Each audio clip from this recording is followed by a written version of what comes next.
One Piece Manga Chapter 1055. Spoiler. Chapter starts in the flower capital.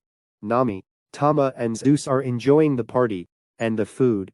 Outside the city, Momonosuke is beaten by Ryokugyu. Yamato wants to go help him, but Momonosuke insists that he must stay out of the fight. Reizu uses his technique Ninpo Maki Maki no Jutsu to shoot a fire attack at Ryokugyu. Ryokugyu acts as if he's affected by Reizu's attack, but he is joking. Then he uses his technique Bakurin and breaks free from the flames. Then he says, "You really thought you'd be able to defeat a marine admiral by relying on such an obvious weakness?" Ryokugyu stabs Reizu's body with one of his branches and starts sucking out Reizu's nutrients. Kawamatsu tries to help him, but no matter how much branches and roots he cuts, they don't stop growing. Finally, Ryokugyu also catches Denjiro, Kawamatsu, and Nekomamushi. Cut to the secret room of Kuzuki Sukiyaki. We see that a secret passageway has been opened in the ground. Sukiyaki and Robin are walking down the stairs with Law. Robin asks Law if he has managed to follow her by her sense. Law says he's not a hyena. Law couldn't find Robin with her nakamas at the party, so he searched her. Sukiyaki says he never told Keidu and Orochi about this passageway. But since one of the important members of the Beast's pirates is a Kyujin, it didn't took long for them to find the poneglyph. Robin asks why a Kyujin would be able to find it. Sukiyaki tells her that it's better they see for themselves. Sukiyaki starts to tell the story of Whale no Kuni, but Robin interrupts him when she sees a light coming from a hole in the passageway. Robin asks what is that. Sukiyaki tells her that she can go to see what is there because a glass blocks the water. Robin crawls through the hole. Law teleports with her. They both look through the glass and see the ruins of an ancient city under the sea. Sukiyaki tells them that ruins are the other land of Whale no Kuni that existed about 800 years ago. Thanks to its not seawater, the ruins were preserved in good conditions. Sukiyaki explains what happened to that ancient Whale no Kuni country. A long time ago, Whale no Kuni was a large country. It was located at the bottom of Mount Fuji, at the same level than the sea. Then at one point in its history, the great walls that surround the island were built, and the country was locked up. Rainwater began to accumulate and flooded the entire country. Then at one point in its history, the great walls that surround the island were built, and the country was locked up.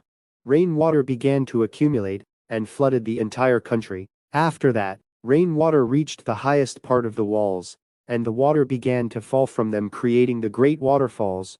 People decided to abandon the original Whale no Kuni and built a new country around the mountainside of Mount Fuji, which is the current Whale no Kuni. The group reached the bottom of the stairs, and Sukiyaki opens a secret door that gives access to a large room where the road poneglyph is. Robin says that if they can find one more, they will be able to travel to Laugh Tale. Sukiyaki says that this room is in a high platform inside the cave at Mount Fuji's base, and deep below is the ancient weapon Pluton. However, Sukiyaki has never seen the weapon, so he cannot show Robin and Law where it is. Sukiyaki, in order to bring Pluton out, the walls of Whale no Kuni must be taken down.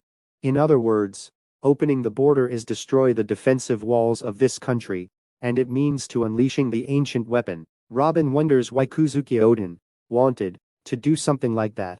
Sukiyaki says he told them everything that has been passed down through the shogun's family. Sukiyaki, I don't know what Oden discovered in his journey at sea. Back to the outside of the flower capital, Ryokugyu's trapped the red scabbards and Yamato, and tells them they can't do anything against Mother Nature. Ryokugyu says that if Keido had continued in the country, he wouldn't have come. Keido's reign is what kept enemies away from Whale no Kuni. Ryokugyu says to bring him Straw Hat Luffy. When he takes his head, he will leave the country. Yamato tells Momonosuke they should ask Luffy and the rest for help, since they won't lose against a guy like this. Momonosuke says that he doesn't need Luffy's or Yamato's help, so he asks Yamato not to offer his help anymore. Momo says, "You've been locked up in Onigashima all your life. But no, you're free. And that's why I want you to leave. Luffy, Zoro, and the others. I can't always count on their help. We have to be able to defend ourselves against all enemies. With the people of this country, We can't entrust it to those who are about to leave. If we do, how can we protect our country in the future? Ryokugyu mocks Momonosuke's childish attitude and says that he never thought a dragon could be so embarrassing. In a moment of desperation, Momonosuke manages to shoot a bolo breath that passes through Ryokugyu's tree body. The red scabbards and Yamato break free. Ryokugyu looks at Momonosuke. He can't believe what happened. Yamato cannot believe that Momonosuke has mastered the power of the dragon. Denjiro says that Momonosuke is not aiming very well. Momonosuke shoots another bolo breath at Ryokugyu and burns his body. However, a small plant grows behind Ryokugyu's burned body, and Ryokugyu grows up from it again. Ryokugyu says, "Ah, well, if that's the game you want to play, fine. Yukaido wannabe, I'm going to pierce you through the mouth to the tail." Suddenly, black lightning can be seen in the distance. Ryokugyu feels something is paralyzing him, and he screams in pain. Ryokugyu says, "What? Wait. Wait. That's Conqueror's Haki. Who the hell are you?" "What? Red Hair Pirates. And they're this close." Red Hair Pirates' ship is still in the sea near Wano-kuni. Some of their members ask Shanks to stop, or all the rookies are going to faint. Shanks said, "I won't say you're despicable, but a marine targeting those new leaves that just changed pirate history, I think is tasteless. Are you that afraid of the coming new era?" As Shanks says this, we can see some of his memories together with Luffy. Then we see a close-up panel of Shanks. He's very angry. Ryokugyu returns to his normal form and says he has no intention of fighting Shanks and his crew. At least not now. He finally decides to leave. Yamato celebrates with Momonosuke in the red scabbards. Momonosuke cries with joy. In the flower capital we see that Brook, Usopp, Chopper and Frankie are still in the party with Hiyori and Toko. Outside the city we see that Luffy is sitting on the ground with Zoro, Sanji and Jinbe. Luffy says he's gone, then Sanji says looks like they didn't need our help. Zoro is impressed on Momo how he fought, and Jinbe says, "But that Haki is impressive." Luffy says, "I know, what was that?"